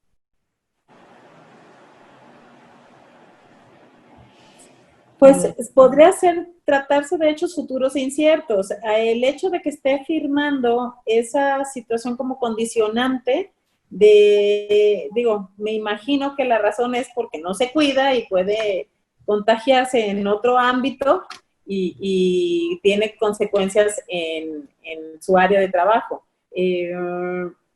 Por el simple hecho de firmarlo, de firmar una condicionante así, no le restringe absolutamente ningún derecho laboral que ella tiene. Y que puede hacer valer. Muchas gracias, maestra. La siguiente pregunta es de Cristina Flores. Dice y plantea el caso de una compañera maestra de escuela pública que tuvo a su bebé y por derecho le correspondería su incapacidad por maternidad. Sin embargo, la SEP dice que no autoriza dicha incapacidad por la nueva modalidad de impartir clases virtuales y pregunta si eso es legal. No, pues es que son las nuevas normalidades, pues. Si ella debe gozar de su incapacidad, porque si no goza de la incapacidad, sigue laborando y sigue dando clases. Digo, nosotros lo hemos vivido todos, todas las personas, no sé cuántos estén trabajando como en la situación de nosotros, que el trabajo en casa, pero seguimos laborando. Entonces, si queremos un día de descanso para no estar activo porque ya estamos saturados, bueno, pues tengo derecho yo a pedir mis vacaciones si todavía las tengo vigentes, ¿no? Y es periodo y se puede. Creo que sí tiene derecho a su incapacidad como tal. Claro. No sé, mis compañeros, ¿qué opinan? Sí, opino lo mismo, pues es que es para el cuidado del bebé, para su recuperación, y aún cuando estés en casa es trabajar. ¿Sigues trabajando? Una responsabilidad, entonces no se considera para mi opinión que el trabajo en casa anule la discapacidad, la incapacidad, perdón. Se lo debe restringir. Exacto. Sí. Ella tiene todo el derecho a hacer todas las acciones legales que para defenderse pueda tener a la mano, pues. Gracias. Y la última pregunta de este bloque, porque también en el chat estuvieron haciendo varias. Espero que el tiempo nos alcance a dar, porque estamos prácticamente ya a 5 minutos de concluir con este evento. Dice, ¿cuándo se realizan ajustes razonables en un estudiante con discapacidad y reprueba, aún con dichos ajustes, ¿hablaríamos de violaciones de derechos? Pregunta No, de Fátima Barroso. no, ¿me escucho? Sí, maestra. Yo sí les decía, perdón. No, no, pues ahí son adecuaciones curriculares que se hacen y si el estudiante no tuvo el aprovechamiento esperado, pues ya se le tratará como lo marca la norma educativa regular. Hablan de exámenes para regularizar y se ha promovido o no promovido o repetir el ciclo escolar. Que pues es un alumno, o sea, hay que pugnar por la igualdad, también puede reprobar, o sea, y no pasa nada. Hay que ponerle más atención para que pase la próxima. Sí. Muy bien, gracias. Bueno, pues Ana Silvia Barrera les manda dar las gracias por su buena exposición de los temas. Estrella Domínguez les manda saludos desde Zacatecas y las felicita por su participación. Pregunta la liga para la sesión de mañana que día conocer. Estrella, en la misma liga donde usted se metió, en la página del Colegio de Jalisco, www.colhal.edu.mx, repito, www.colhal, así como suena, Colegio de Jalisco, es colhal.edu.mx. Métase usted ahí a eventos virtuales y ahí usted va a encontrar, pues todavía anunciado en este momento, esta actividad que estamos ya prácticamente concluyendo, y ahí está justamente el acceso para que se registre en el conversatorio de Derechos Humanos y Seguridad que tendremos el día de mañana, que estará también muy interesante la discusión en un tema muy candente aquí en Jalisco, claro. Bueno, pues si me lo permiten, ya por cuestiones de tiempo, no me restaría más que agradecer a todos sus participaciones. Sé que en el chat nada más veo que está prendido ahí la señal de que siguen llegando mensajes. Lamento mucho si en su momento ahí generaron preguntas y no las estoy leyendo. La verdad es que, insisto, hemos decidido nosotros que el chat sea para que ustedes puedan expresar libremente sus opiniones.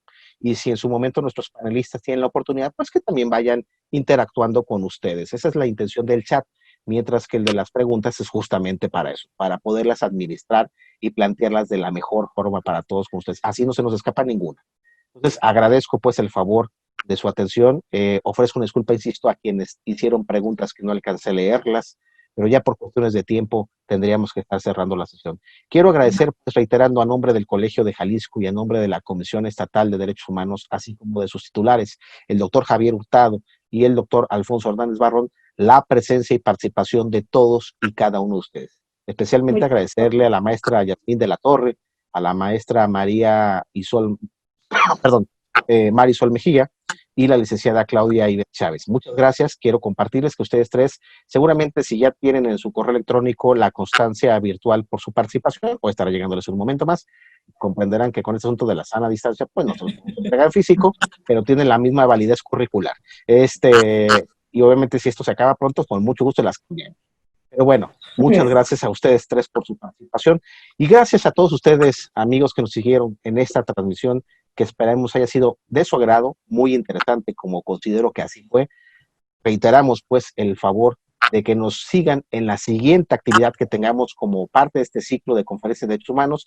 Está el pendiente de las redes sociales del Colegio de Jalisco, ahí es donde anunciamos justamente cuál es la actividad que sigue, o en la misma dirección web que les acabo de decir, www.colhal.edu.mx, ahí aparece justamente la sección de eventos virtuales y usted puede ver lo que sigue en cartelera en las próximas semanas. Así que muchísimas gracias por hacernos el favor de acompañar. Gracias a ustedes. Y por último, les recuerdo que esta actividad está prácticamente grabándose. Estarán próximos días en el canal de YouTube del Colegio de Jalisco, donde podrán ver la misma junto con las previas que ha habido de este ciclo de conferencias. Muchísimas gracias nuevamente, maestra Yasmín. Gracias, maestro. Al contrario, gracias a todos. Gracias, muchas gracias, maestra Marisol. No, al contrario, a la orden. Gracias igualmente y muchísimas gracias, licenciada Claudia. Gracias. Gracias a las tres, gracias a quienes nos apoyaron en el área técnica del propio Colegio de Jalisco y reiteramos nuestra gratitud a todos ustedes. Cuídense mucho y sana distancia. Que estén muy bien. Buenas tardes, hasta luego. Buenas tardes.